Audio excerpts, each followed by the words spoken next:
After a mysterious creature entered his body, an ordinary high school boy found himself trapped in a deadly war between humans and flesh-eating parasites.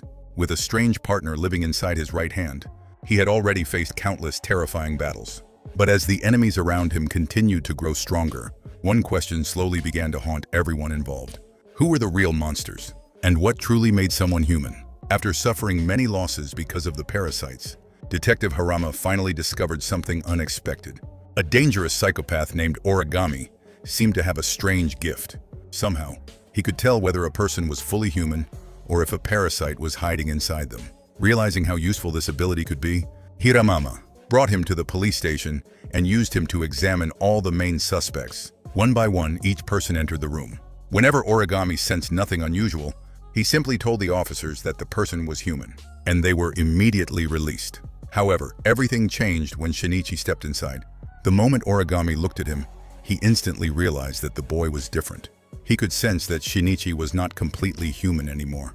But for some unknown reason, the psychopath chose to keep the truth to himself. Instead of exposing Shinichi, he calmly told the police that there was nothing suspicious about him.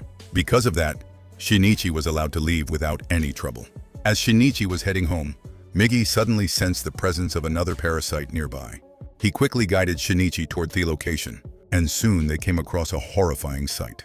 A parasite was feeding on a human body. By now, Shinichi had become much stronger and far more experienced in battle. Migi only needed to distract the creature for a brief moment. Taking advantage of the opening, Shinichi rushed forward and thrust his hands straight through the parasite's heart. The creature died instantly. Even Migi was surprised by how easily Shinichi had defeated the enemy. After the fight ended, Shinichi looked at the victim's body and felt terrible. He wished he had arrived sooner so he could have saved that person's life. But while standing there, he suddenly heard a strange sound coming from nearby. He immediately began searching the area, but no matter where he looked, he couldn't find anything suspicious. What he didn't know was that the photographer who had been secretly following him was still nearby and had witnessed everything. Meanwhile, at the town hall, Mayor Hyokawa received the news that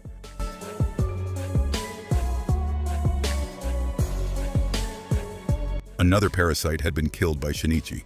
The news made him angry, and he started thinking about taking revenge. But Ryoko had a different opinion. She told him there was no need to act right away. Instead, she believed they should remain patient and do nothing for now. In her eyes, it was only a matter of time before Shinichi calmed down and stopped hunting the parasites altogether. Not everyone likes her idea. Several parasites openly disagree and ask Goto, the strongest among them, to make the final decision. Unfortunately for them, Goto is nowhere to be found. Without him around, nobody is willing to challenge Ryoko's authority. In the end, the group follows her orders and decides to leave, Shinichi alone for the time being. Elsewhere, a strange parasite named Mickey is out for his morning run. At first, he looks like an ordinary man exercising on the street, but it quickly becomes clear that there is nothing normal about him. While running, Mickey passes by a Yakuza office and suddenly starts laughing to himself. One of the gang members standing outside notices this and asks what is so funny, but Mickey doesn't even bother answering. Instead, he casually grabs the man and slams his head into the ground with terrifying force. The attack is so brutal that the gangster doesn't stand a chance. For Mickey, this is only the beginning. Treating the whole thing like part of his workout, he calmly walks into the Yakuza office. A few moments later, screams echo throughout the building, one after another. All 8 gang members inside are slaughtered. By the time Mickey leaves, the entire office has been wiped out. Meanwhile, at a nearby restaurant, Ryoko arranges a meeting with the photographer Kurimi. Kurimore has been secretly gathering information about Shinichi. He believes the photos he has taken could be given to the police. If the authorities capture Shinichi, they might be able to uncover the location of other parasites as well. But Ryoko knows that this plan could lead directly back to her. To stop him from acting too soon, she asks Kurimore to wait a little longer. She claims that Shinichi was once her student and says she does not want to betray him without being completely sure. The excuse sounds reasonable enough, and Kurimore agrees to hold off for now. However, he does not stop his investigation. After leaving the meeting, he heads to Shinichi's school and continues watching him from a distance. This time, though, Shinichi notices him. The moment he realizes he is being followed, he comes up with a plan. Instead of confronting Kuriori in public, Shinichi quietly leads him away from the crowded area and into a more isolated location. Once they are alone, Shinichi corners him and demands answers. With nowhere left to run, Kurimore finally tells him the truth. He reveals that Ryoko was the person who informed him about Shinichi and claimed that he was connected to the parasites. Hearing this surprises Shinichi, but he decides to share some information in return. He tells Kurimore that the entire prefecture has slowly become a stronghold for parasites. Then he reveals something even more. Shocking, Ryoko is not just another parasite hiding among humans. She is one of their leaders, and possibly the smartest parasite of them all. Before letting Kurimore go, Shinichi gives him a serious warning. He tells him to forget everything he has learned and return to his normal life. Otherwise, sooner or later, the parasites will come after him. Unfortunately, Kurimore ignores the warning. Instead of staying away, he becomes even more determined to expose the truth. Soon afterward, he visits City Hall and arranges an interview with Mayor Hiwa. While pretending to conduct a normal interview, he secretly leaves behind a hidden recorder so he can spy on the mayor later. At first, everything seems to go according to plan. But shortly after Kurimore leaves, one of the parasites discovers the recorder. When Hyokawa learns about it, he finally decides he has had enough. Ignoring Ryoko's orders completely, he chooses to take matters into his own hands. This time, he wants both Kurimore and Shinichi eliminated. Meanwhile, school ends for the day and Shinichi starts walking home with Sadi. The two are having a normal conversation when Migi suddenly senses danger. Several parasites are nearby. Not one, not two, 5 of them. Realizing that Sadi could get caught in the middle of a fight, Shinichi quickly separates from her and heads in another direction. As expected, the parasites begin following him. After running for a while, Shinichi finally comes face to face with the enemy. The parasite introduces himself as Mickey. At first glance, he looks like a single parasite. But the truth is far more disturbing. The reason Miggy sensed 5 parasites is because Mickey's body is actually controlled by 5 different parasites at the same time. One parasite controls each arm, one controls each leg, and another controls the head. Together, they share a single body. The result is a terrifying fighter with incredible strength. As the battle begins, Miggy carefully studies Mickey's attacks. Although the enemy is powerful, Miggy notices something important.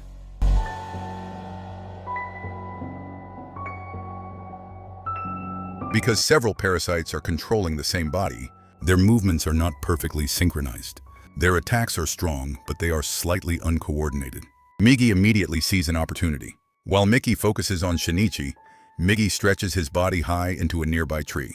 Then he launches a surprise attack from above. The strike is perfect. In a single blow, Miggy slices Mickey's head clean off. The powerful enemy falls to the ground. Believing they have won, Shinichi and Miggy prepare to destroy the heart and finish the parasite, once and for all. But before they can do it, a group of nearby humans starts approaching. If they stay any longer, people might witness everything. Reluctantly, they are forced to leave. At the time, it seemed like the safest choice.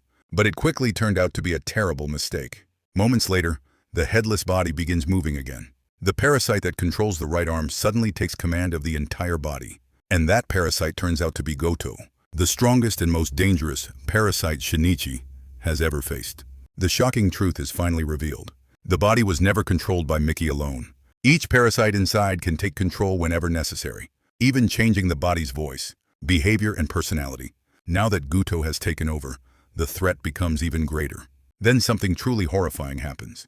Goto calmly orders Mickey's detached head to return. The severed head begins crawling across the ground using strange parasite limbs. Slowly, it makes its way back toward the body and reconnects itself. Meanwhile, Kurimore is at home spending time with his daughter. For a brief moment, everything feels normal. Later, he decides to go out to the market for a while. But when he returns, he notices several suspicious vehicles parked near his apartment building. A terrible feeling immediately fills his mind.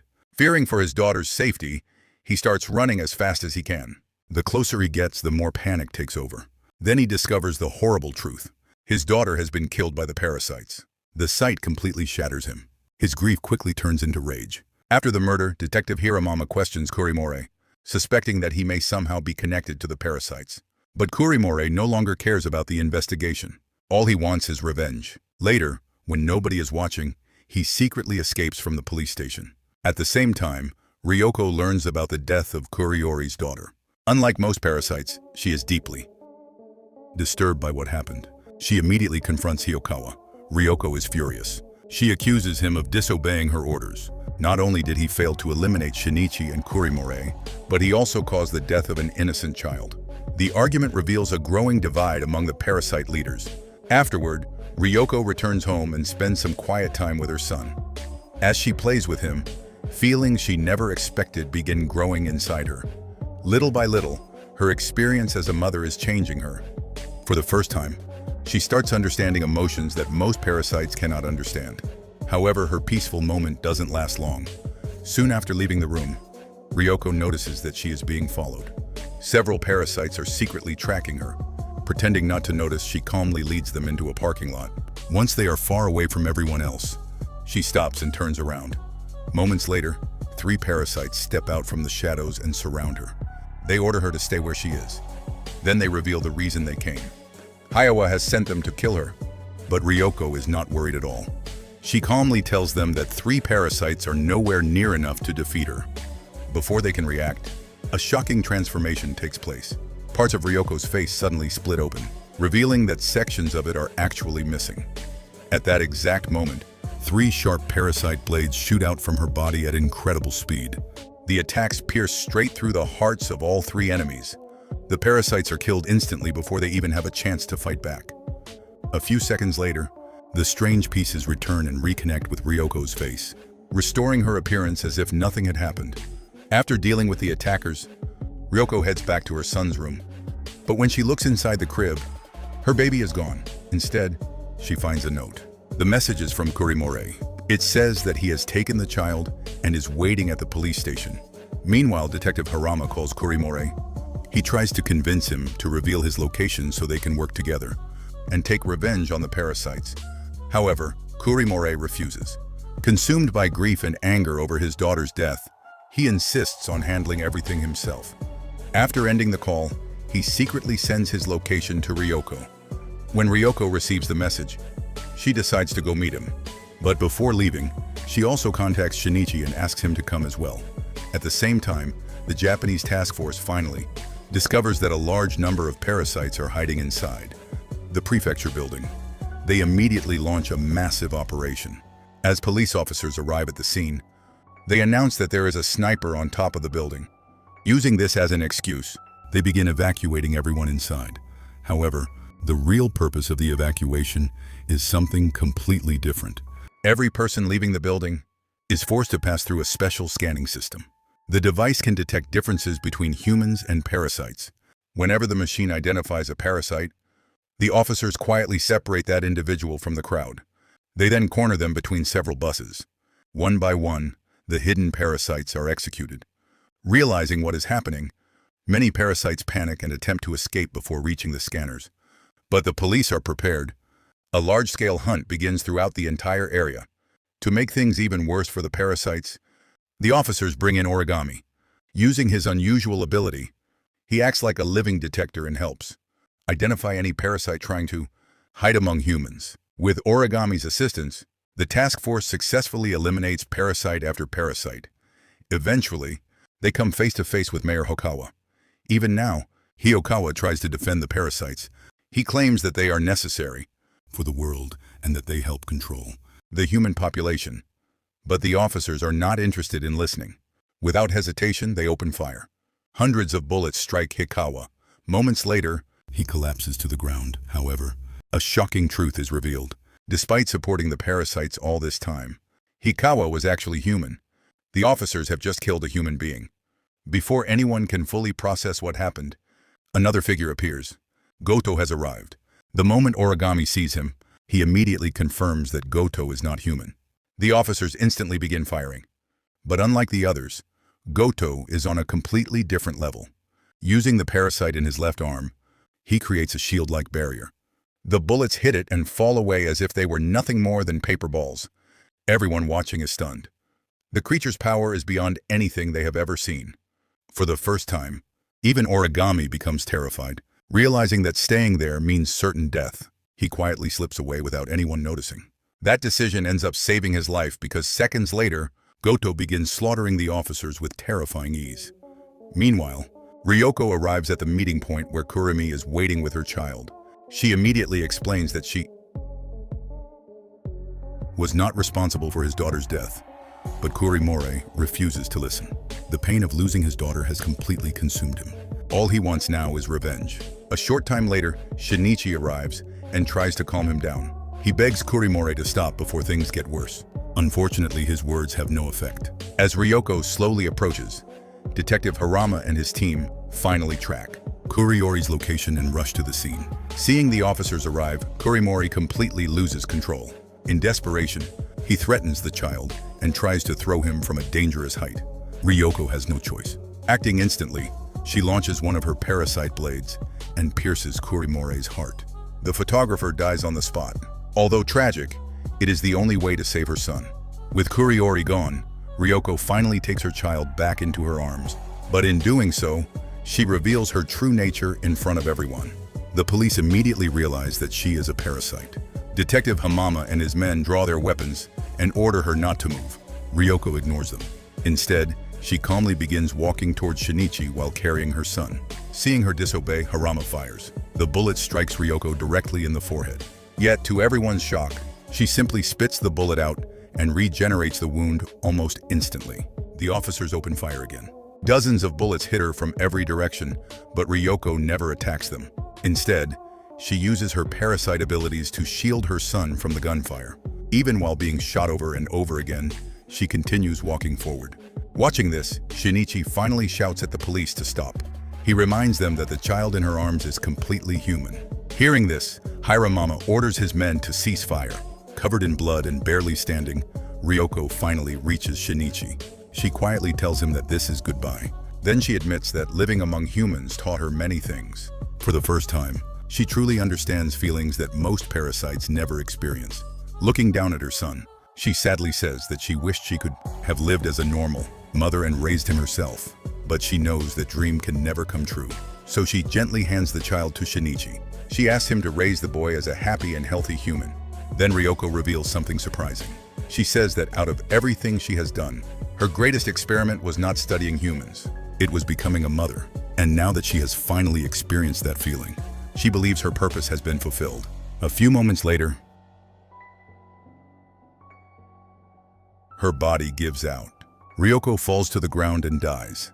As everyone watches, her body begins to decay rapidly. Seeing this heartbreaking scene reminds Shinichi of his own mother, who also sacrificed everything to protect her child. Unable to hold back his emotions, he finally breaks down and cries. Just then, Sati arrives at the scene. She walks over to him and the two embrace while holding little Taki. For a brief moment, the chaos finally comes to an end. Later, after things settle down, a police officer takes Taki into protective care while Detective Hiramama prepares to question Shinichi about everything that happened. However, before the interview can begin, another officer rushes over with terrible news. The operation at the town hall has ended in disaster. The entire task force has been wiped out, and the one responsible is Goto. Everyone immediately heads to the town hall. When they arrive, they are greeted by a horrifying sight. Goto casually throws a human head toward them, as if it were nothing. The scene leaves everyone frozen in shock. Migi quickly recognizes him and tells Shinichi something terrifying. This is the same enemy they fought earlier, but now he is much stronger. For the first time, even Migi sounds afraid. He tells Shinichi to run, and Shinichi listens. Without wasting another second, he turns and sprints away. Eventually, he reaches a parking lot where Migi manages to unlock a nearby car. The two jump inside and speed away, but Goto is already on the move. He leaps from the top of the building and lands on the ground below with incredible force. Detective Hiramama immediately opens fire. Unfortunately, the bullets do absolutely nothing. Goto blocks every shot with ease. Then, he sends the bullets flying back toward the officers. Harama is struck and killed instantly. After witnessing such overwhelming power, the remaining officers completely lose hope. Nobody even tries to stop Goto anymore. They simply move aside and let him continue chasing Shinichi. Moments later, Goto steals a powerful sports bike and speeds after them. Inside the car, Migi constantly tracks his position. At first, The distance gets smaller and smaller. Then, Migi suddenly says something alarming. The distance between them is now 0. Before Shinichi can react, Goto crashes down onto the roof of their moving car while still riding the motorcycle. The impact nearly destroys the vehicle. As Migi struggles to control the car, Shinichi desperately tries to stay alive. The violent struggle eventually causes them to lose control completely. Along the way, he prepares a wooden spear to use as a weapon. Soon afterward, Migi comes up with a risky plan. For the first time, he separates himself completely from Shinichi's body. The idea is simple. Migi will attack from one direction, while Shinichi will attack from another. When Goto finally arrives, Migi launches a surprise attack from behind. Unfortunately, Goto sees through the plan. He easily blocks the attack and turns around. But that movement creates an opening. Shinichi rushes out from behind a tree and thrusts the wooden spear forward with all his strength. Even while distracted, Goto still manages to stop the attack. The monster's speed is unbelievable. Migi refuses to give up. He attacks again and again, trying to create a deep wound. At one point, he almost succeeds, but the 4 other parasites controlling Goto's body work together to block every strike. Their teamwork gives Goto enough time to recover and put his damaged body back together. At that moment, Migi realizes the painful truth. They cannot win. He tells Shinichi to run away immediately, but Shinichi refuses to leave him behind. All he can do is watch in horror as Goto tears Migi apart, one piece at a time. Migi fights bravely until the very end, but the difference in power is simply too great. With his strength almost gone, Migi uses his final moments to distract Gu. The brief opening allows Shinichi to escape. Seconds later, Goto destroys what remains of Migi. Now completely alone, Shinichi runs through the forest in the pouring rain. He keeps running until he reaches an abandoned section of a nuclear facility. Exhausted and emotionally broken, he finally collapses. As he struggles to breathe, his phone suddenly rings. It is Sati. Later, after losing consciousness, Shinichi wakes up to find that Sati has found him and taken care of his wounds. The next morning, the two wake up together. At first, everything seemed fine. Then Shinichi notices something strange. An eye has appeared on what remains of his injured arm. The discovery can only mean one thing. Some of Migi's cells are still alive inside him at first. This sounds like good news, but there is a problem. Parasites can sense each other. If Migi's cells are still alive, then Goto can track Shinichi's location, and sooner or later, he will find him. Meanwhile, at the entrance of the nuclear facility, an employee notices Goto entering the area and tries to stop him. The poor man never even gets a chance to finish speaking. Goto instantly tears his head off. Realizing there is no escape anymore, Shinichi makes a decision. He says goodbye to Sati. Then he prepares himself for one final battle.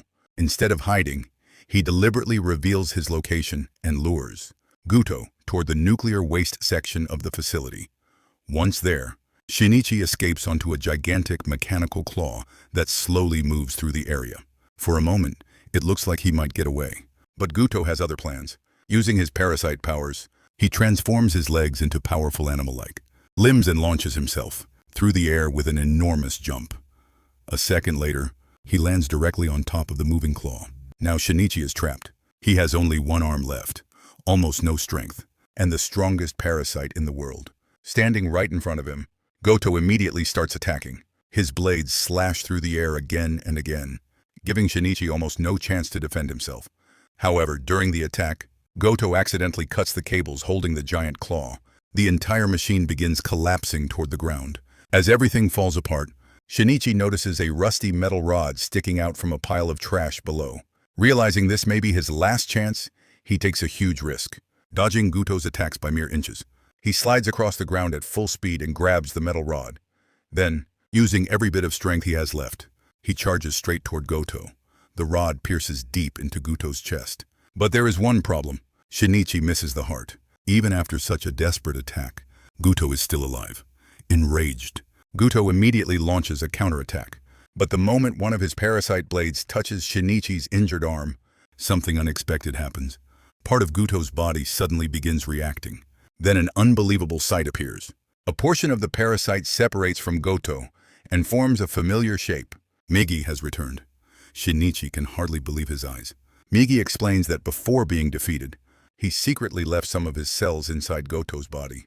All this time, those cells have been slowly damaging Goto from the inside. But that is not the only problem. Migi also reveals that the metal rod Shinichi used was contaminated with radioactive waste from the facility. The radiation has completely disrupted Goto's body. Suddenly, Goto begins losing control. His body twists and mutates into a horrifying monster. His shape becomes unstable. His flesh starts melting. The different parasites inside him can no longer work together properly. The once unstoppable creature is literally falling apart.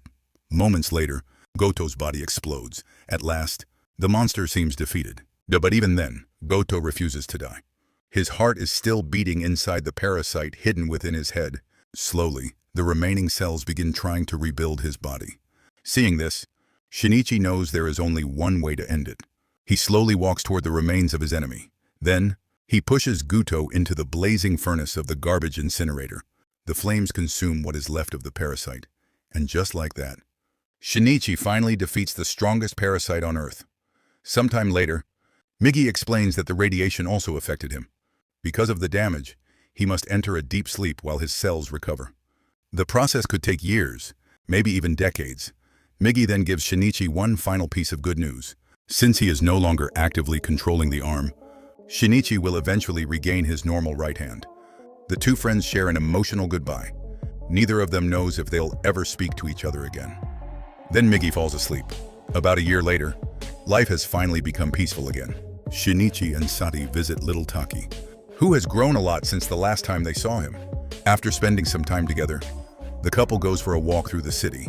Everything feels normal. Sati asks Shinichi to buy some ice cream, and he happily heads toward a nearby store. But danger is never completely gone.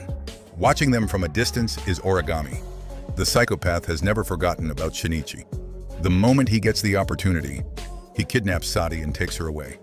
When Shinichi returns and cannot find her, he immediately starts searching. Soon, he spots Origami dragging her toward a building. Knowing Shinichi will follow him, Origami takes Sati to the rooftop. There he even kills a man without showing the slightest emotion. When Shinichi finally reaches the rooftop, Origami reveals the reason for his obsession.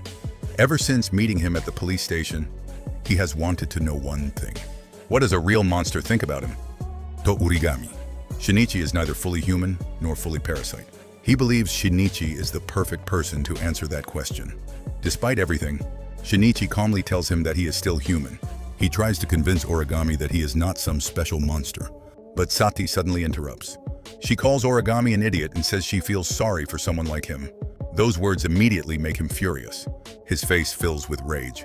Then without warning, he backs toward the edge of the rooftop and throws Sati off the building. Shinichi instantly sprints forward. He punches Origami, knocking him unconscious. Then he dives towards Sati and grabs her hand. For a brief moment, it seems like he has saved her, but her fingers begin slipping away. As she falls, Shinichi is overwhelmed by guilt. Images of everyone he has lost flash through his mind. His mother, Ryoko, Migi. All the pain he has experienced comes rushing back at once. Then suddenly, a familiar voice speaks. It is Migi. For just a single moment, Migi wakes up from his deep sleep. Using the last bit of his strength, he helps Shinichi pull Sati back to safety. And then, just as quickly, he falls asleep again. Sati is saved. The two lie on the rooftop together, relieved to be alive. As they rest, Shinichi finally opens up about something that has been bothering him for a long time. He tells Sati that after throwing the dead dog away months ago, he felt terrible about it. Later, he went back, buried the dog under a tree, and tried to make things right. It is a small moment, but it shows how much he has changed. After everything he has been through, Shinichi still has his humanity.